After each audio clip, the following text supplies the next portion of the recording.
Remember when Twitter made a big deal about how they wouldn't publish the Hunter Biden laptop because they wouldn't publish so-called leaked materials? That story was total crap, and it's been crap from the start. They had no problem running Russia Rachel Maddow. Remember that thing she did, Joe, about the Trump tax returns? Remember the breaking news? The breaking news was hilarious. Donald Trump pays more taxes than the rest of us. That was like the breaking news. Those were leaked. Twitter had no problem spreading that around. But all of a sudden, right before the election, the hack frauds, that loser at Twitter, Jack Dorsey, with his fake beard trying to look like he's, knee deep in a, bohemian bar in the middle of the village. Hey, look at me. I'm the cool guy. Surprised he doesn't have like an Obi-Wan Kenobi hood. He him trying to be like the shaman. This loser clearly wouldn't run the Hunter Biden laptop story, which turned out to be real, because he wanted to collude with the Democratic campaign to help get Joe Biden elected, not to publish negative information. So they said, we don't publish leaked materials. You publish Trump's tax returns. That's strange, because Project Veritas was raided this past week, James O'Keefe's apartment in New York City, and leaked materials made it to the New York Times, who ironically is being sued by James O'Keefe, and yet that's all over Twitter. Alan Bakari notes this in this Breitbart piece. Twitter's treatment of Project Veritas reveals a double standard on leaked materials. You think the double standard ends there? Of course it doesn't. Ladies and gentlemen, big tech hates you.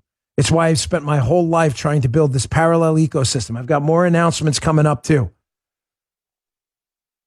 They hate you. They are in the tank for the left. These are full-time leftist activists now. Here's another devastating double standard. Steve Bannon, who of course was an advisor for Donald Trump. I'm sure you knew that. He also has a podcast called The War Room. Steve Bannon was indicted this week on contempt of Congress charges. Contempt of Congress because Steve Bannon doesn't feel he should be pulled in front of this committee to testify about what they want him to testify about. And candidly, I agree with him 100%. Well, Steve Bannon is going to have to turn himself in because the DOJ has decided to charge him for contempt of Congress.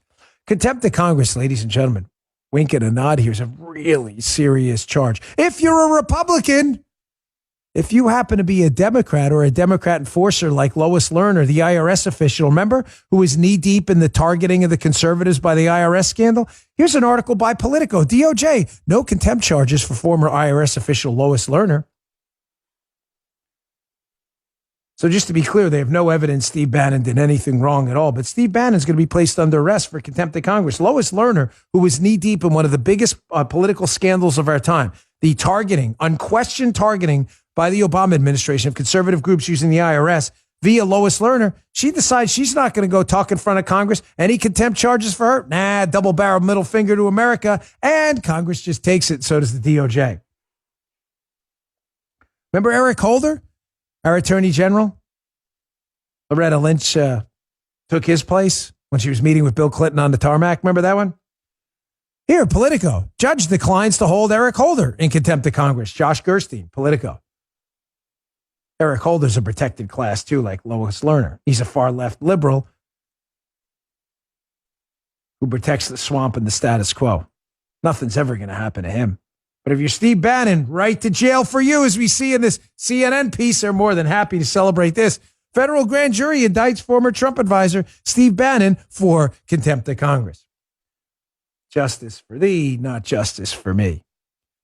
Ladies and gentlemen, if justice isn't going to be blind, there is no justice at all. I've said this repeatedly, and I mean it. We only have a country if we have fidelity to one set of rules. If we can't put our political biases aside and enforce one common set of rules, we have no rules at all. They're not rules if they only apply to one side. They're suggestions.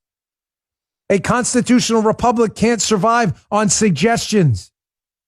One last thing before I get to this last story. You know my rule about citing your education credentials. If you ever do it, you sound like an idiot. But one of the things I took away from some of my work in psychology when I was in school is animals, humans, whatever, there's little that bothers them more than a fundamental sense of unfairness. You can give a dog food until it's ready to throw up. Yet if you give the dog next to him in a cage more food than you gave him or more often, the dog in the cage that's satiated, it's not even hungry, will lose its mind because you gave the other dog more food. Even animals understand fundamentally the concept of unfairness. This is what's happening right now, ladies and gentlemen. If you're a black BLM activist, you can go on TV and openly call for bloodshed and violence. Nobody's going to say a damn thing to you. If you're a leftist, contempt of Congress, flip Congress the double-barreled middle finger. They won't do anything. If you're Steve Bannon, right to jail for you. If you're on the right and you call out the Russia hoax for what it was, a hoax from the start, you're a conspiracy theorist. If you're on the left, you win a Pulitzer Prize. We all understand unfairness. We all understand what's going on right now. You just heard The Dan Bongino Show.